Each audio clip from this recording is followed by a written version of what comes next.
My name is Karen, and I really enjoy reading. So far this year, I've read 24 books, and I'm kind of going over them to share with y'all. I'm breaking it up by genre. So the genre I'm covering right now is romantasy and fantasy, which are 4 books that I've read. For starters, it's what's going to be the biggest book of the year, probably. It's Onyx Storm, which is the 3rd book in the Fourth Wing series, or the Imperium series.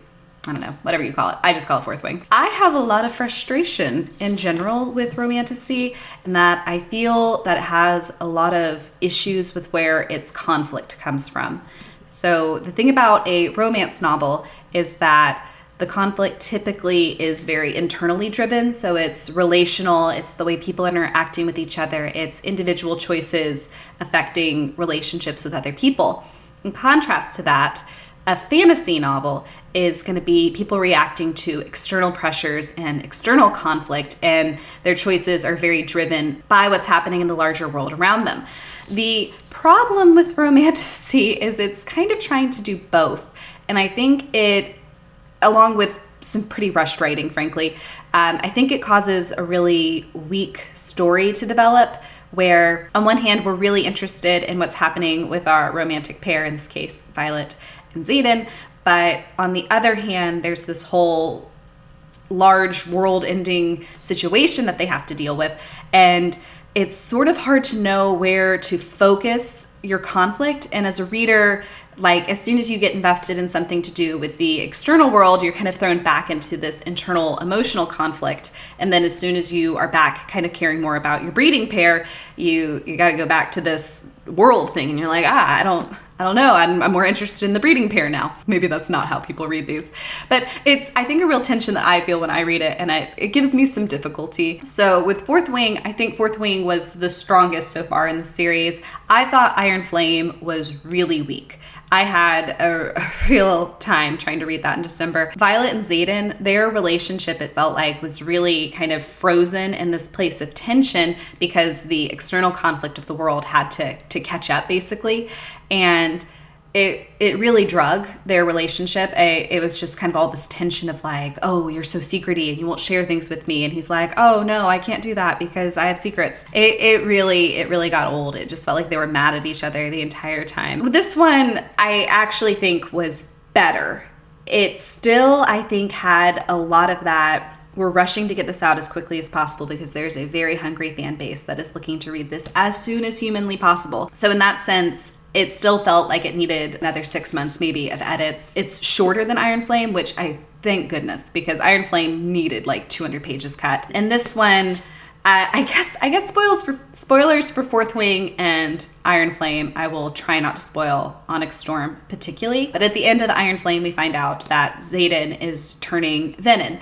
And an issue I had with this book is that it felt the entire time like he didn't really have control over his corruption arc.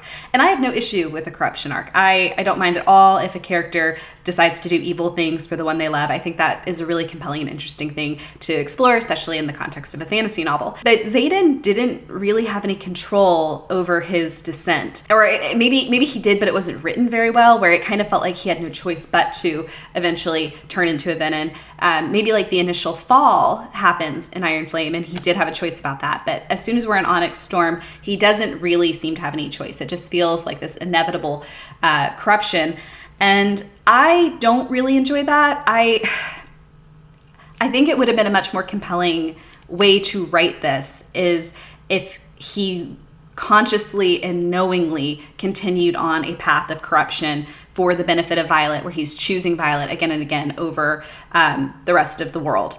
And that would be a really interesting corruption arc to explore, but that's not the direction that Rebecca Yarros goes with, and that's maybe fine, but I really had some difficulty with that. And then the other difficulty I had was probably with the dragons. We're off looking for the MacGuffin, the kind of like thing that's going to save the day. We kind of find it. It comes up in the end, but Violet has to make a sacrifice for it, and Violet's reaction to it all felt very good. Less so for other characters in the book. Like she really clearly suffers. Actually, I like her pretty well as a heroine. I think this book does better because they're actually not able to be as spicy as they were in Iron Flame. So this one is definitely less spicy than Iron Flame. And I think it's to its benefit because it kind of reestablishes some relational tension in the book that it desperately needed. I felt that the tension of Violet and Xaden having to go on a quest, why she needed to go on the quest for the world saving and for her relationship, it really combined the tension a bit better. So I felt the first half of the book was really good in that way. The second half is a little less strong, and by the end, it ends sort of in a confusing way. I had to read it a couple of times. My overall review of Romantasy is that it's not a super compelling genre to me. I definitely prefer a straight up fantasy novel, and I'll get into that next. But as far as an entry into the Fourth Wing series, I think Onyx Storm, for me, is a B. That is not the reviews I was reading on Goodreads. Apparently, this is not as well received for a lot of fans, as was the case with a lot of Romantasy novels. And that would be like your Shadow and Bones, your Holly Black type stuff. It's fine. There's a good story in there.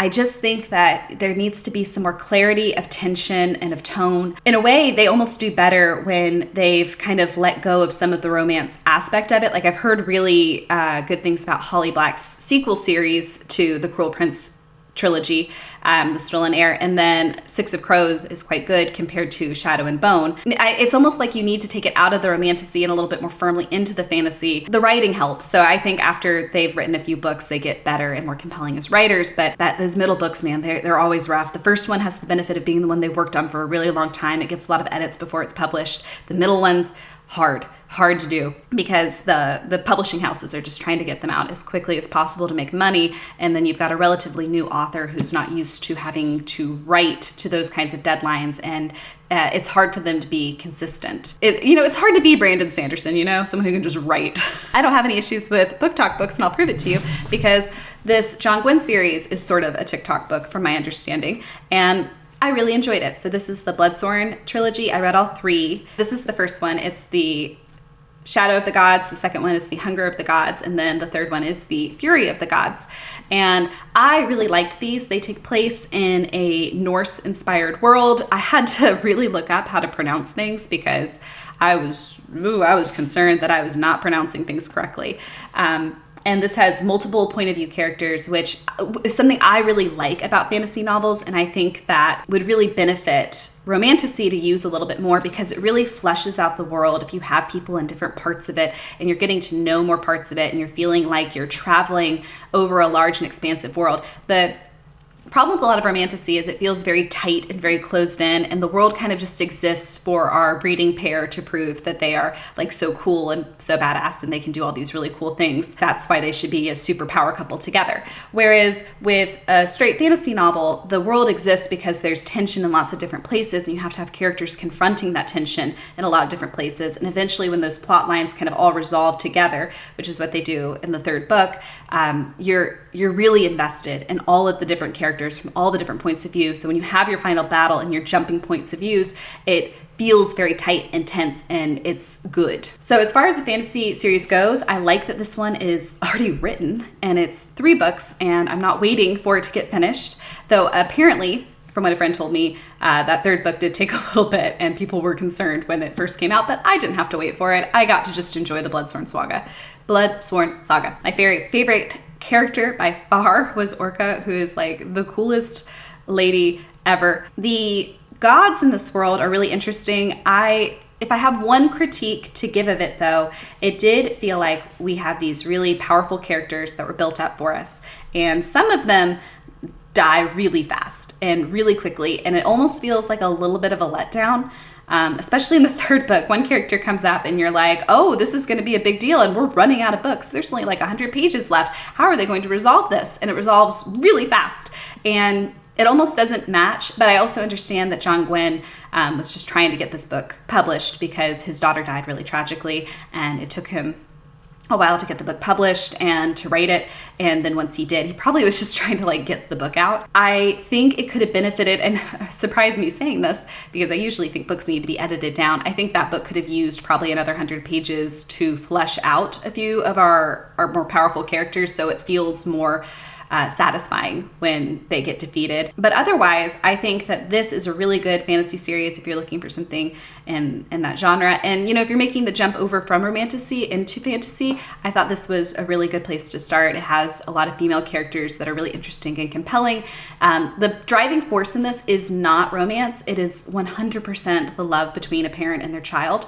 And I love that that was something that was explored, because as a parent, I can say I would do absolutely anything for my children in a way that I kind of expect my husband to be able to take care of himself. I expect you to be an adult who can do adult things, whereas a child, you as a parent feel that it's your job to take care of them no matter what. The tension in the world building and the getting people to go do really hard and crazy things and to fight the way that they're fighting, having the stakes be the children makes it a much more realistic, to me, point of view of why people are willing to sacrifice what they're willing to sacrifice in this book. So that's the Bloodsworn trilogy. You should definitely read this if you're looking for something in the fantasy realm.